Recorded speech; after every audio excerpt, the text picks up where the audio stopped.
یو ورور وایي چې موږ دا حدیث اورېدلی دی چې یو سړی د جمعې په ورځ غسل وکړي او وختي لاړ شي او امام ته نږدې کښېني او غلی کښېني خطبې ته، نو دی چې را څومره قدمونه اخلي نو په هر قدم باندې دته د یو کال اجر میلاویږي سره د هغې د روژې او د شپې د مانځه، لکه ټول کال چې د روژې نیولي او ټول کال چې د تهجد کړي په یو قدم دا ثواب میلاویږي. دا ورور وایي چې دا خو ډېر لوی اجر پکې ذکر شوی دی، تر دې چې دا د لیلة القدر نه هم زیات بیا راځي، ځکه چې لیلة القدر کال کې یوه شپه ده او خیر من الف شهر د زرو شپو نه غوره ده، د زرو میاشتو نه، خیر من الف شهر د زرو میاشتو نه غوره، او داسې هم نه وي چې د زرو کالو نه غوره ده. که موږ جومات ته ځو هره هفته د جمعې په ورځ نو د زر نه زیات قدمونه اخیستی شو، خو ډېر لوی اجر دی. نو آیا دا حدیث صحیح دی او که نه؟ او د دې وضاحت وکړي. الجواب، دا حدیث بلکل صحیح حدیث دی الحمدلله. حدیث د اوس ابن اوس الثقفي رضی الله عنه دی. پیغمبر صلی الله علیه وسلم وی، امام ترمذی دا روایت راوړی دی، من اغتسل یوم الجمعه وغسل، چا چې غسل وکړو په ښایسته طریقې سره وکړو، دا پکې شرطونه دي، وبکر وابتکر، او وختي مانځله لاړ او ډېر وختي لاړ، دا اجر صحیح دی ډېر دی، خو داسې په هله څه نه میلاویږي هم نه. غسل یې وکړو په ښایسته طریقې سره وکړو، وختي لاړ، ډېر وختي لاړ. ها دریم کار یې دا وکړو، ودنا، امام ته نږدې کېناست. څلورم واستمع، خطبه په توجه سره واورېده. پنځم وانصت، بلکل غلی ناست. کان له بكل خطوة یخطوها اجر سنة صیامها وقیامها. دی چې د جومات ته ځي او دا څومره قدمونه چلي، په یو قدم ولا په یو قدم الله اجر د یو کال ورکوي. صیامها وقیامها، یو کال داسې چې روزانه روژې نیولي او هره شپې تهجد کړی، الله ورله دا اجر په یو قدم ورکوي. څومره لوی اجر دی او څومره مهربانه رب دی. ناول خو دا حدیث صحیح دی. اوس ضرور دې خبرې ته راځو چې دې تعجب کوي چې یاره دا خو یعنې عمل لږ دی او اجر پې ډېر زیات دی. نو موږ دې ورور ته دا وایو چې رب العالمین رحمت دومره پراخه دی چې دا څه دي د هغه د رحمت په مخ کې. والله ذو فضل عظیم، قرآن کې الله وی الله ډېر لوی فضل والا دی، ډېر مهربانه باچا دی.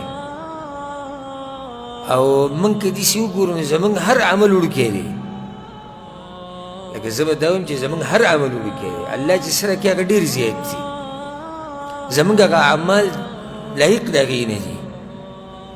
لنډه ټولې خبرې پرېږده، الله چې کوم جنت راکوي او الله دې موږ ټولو ته نصیب کړي، دا جنت زموږ د اعمالو په مخ کې څه شی دی؟ هېڅ شی نه دی. او د الله چې په دنیا کې موږ له کوم نعمتونه راکړي دي او بیا په آخرت کې چې به کوم راکوي، او د الله نه امید دی چې انشاءالله راکوي به، دا هر څه زموږ څه محنت دی، څه کوشش دی، څه محنت څه کوشش دی. ما ته ووایه هېڅ محنت زموږ نشته، هېڅ کوشش نشته، ټک خطا عبادت د الله کوو. زه خپل ځان ته د لوی کمي نسبت کوم، د لوی یعنې نقصان نسبت کوم، او ستاسو راته پته نشته که یو سړي په ځان یقین وي، خو زه خپل ځاني یعنې د لوی دا دعوه کوم چې او زه لوی کمی او کوتاهي زما نه کېږي. د الله چې څنګه حق دی د بندګۍ کول، هغه حق څوک ادا کولی شي؟ حدیث کې راځي چې په اسمان کې ملائک دي. دا ملائک یا طواف کوي د بیت العتیق نه، او یا په سجده دي، یا په رکوع دي، د الله پاکي بیانوي. د کوم وخت نه چې دا ملائک پیدا شوي دي په دې عبادت کې دي، او چې کله د قیامت ورځ راشي نو دوی به وایي چې یا الله سبحانک ما عبدناک حق عبادتک، یا الله موږ ستا داسې بندګي ونه کړه لکه څنګه چې پکار یو مخلوق چې الله پیدا کړی و د هغه وخت نه د الله په بندګۍ کې د ګناه تې بلکل نه کېږي ځکه چې شهوت یې نشته هغه مخلوق الله ته وایي موږ ستا داسې بندګي ونه کړه لکه څنګه چې پکار رب العالمین خو په هر یعنې چې د هغه هرې معاملې ته وګورې او د الله سبحانه وتعالی چې کوم اجر ورکوي په یو عمل باندې هر یو اجر زیات دی د الله سبحانه وتعالی طرف نه هر یو اجر زیات دی او زمونږ عمل هغه کم دی اوس وګوره دومره مهربانه باچا دی چې تاله په یو قدم باندې د یو کال اجر درکوي او یو کال هسې نه لکه ټوله ورځ چې د روژه ټول کال روژه او ټول کال تهجد داسې به څوک وکړي دا عبادت به څوک وکړي داسې شروع یې کړو راځي چې یو کال روژې نیسو یو کال تهجد کوو څوک به یې وکړي هېڅوک هم سر ته نشي رسولی رب العالمین دله اجر درکوي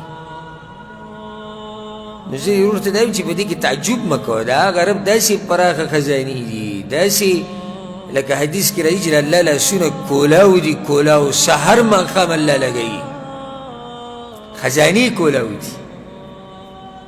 زما نه به دا جواب ډېر وکړه چې که زه تاسو ته یعنې که په دې موضوع کې ورننوځم که نه چې د الله څومره پراخه رحمت ته تاسو به حیران شي یو حدیث کې ورسره دا راځي سبحان الله دا علم ډېر ناشنا نعمت ته چې الله یې چاته نصیب کړي امام عبدالرزاق په خپل مصنف کې دا روایت راوړی دغه روایت دی چې کوم سړی وختي لاړ شي او ډېر وختي لاړ شي او غسل وکړي او ډېر مزېدار غسل وکړي او امام ته نږدې کښېني او غور سره خطبه واوري او خبرې پکې بلکل ونه کړي په یو قدم الله د یو کال اجر ورکوي مخکې پکې دا الفاظ دي وذلك على الله يسير پیغمبر صلی الله علیه وسلم دا کار په الله ډېر اسان دی جواب دی ورو شو دغه روایت کې دی خو دی امام ترمذي په روایت کې اوس دا الفاظ نشي دا امام عبدالرزاق چې کوم روایت راوړی به کې اوس دا شي وذلك على الله يسير پیغمبر صلی الله علیه وسلم دا خبر وکړه چې چا په زړه کې راځي چې دا خو ډېر لوی اجر دی نو الله ته اسانه دی الله ته څه ګرانه خو نه ده ښه دا راته بله فایده ذکر کوم امام ابن حجر الهیتمي ده دا خبره کړې ده په تحفة المحتاج کې وقيل علماء دا خبره کوي دا فایده ده کوي ليس في السنة في خبر صحيح أكثر من هذا الثواب فليتنبه له علماء دا خبره کوي چې په صحیح حدیث کې څومره چې فضایل لګلي د اعمالو او اجر راغلی په احادیثو کې د دې امر اجر په یو حدیث کې نه راغلی نو بیا امام ابن حجر څه وایي فلیتنبه له دې طرف ته وایي پام کوئ نو دا فایده ده که څوک درنه تپوس کړي چې هغه کم عمل دی چې په صحیح حدیث کې ثابت دی او د ټولو نه زیات اجر پرې راغلی دا کم عمل دی هغه دا عمل دی او په دې به څومره خلکو عمل کړی ډېرو به کړی ډېرو په عمل کړی ته څه وایي ډېرو په عمل لږو پې کړی او پښتانه پکې به انتهایي کمزوري دي عربو کې منم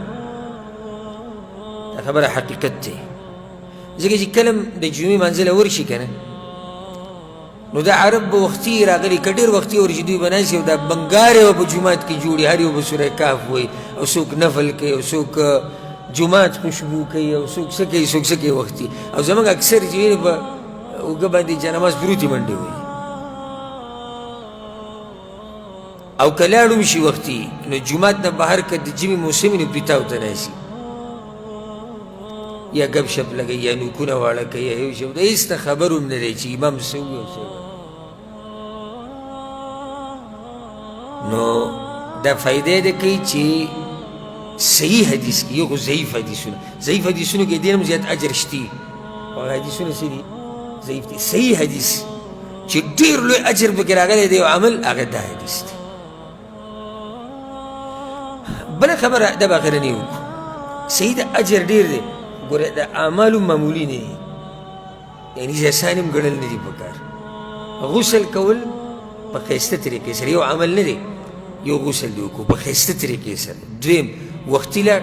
نه صرف وختي نه، وابتکر او ډېر وختي لاړ. نو دا آسان کار دی، وختي لاړ او ډېر وختي لاړ. ودنه امام ته نږدې کېناسته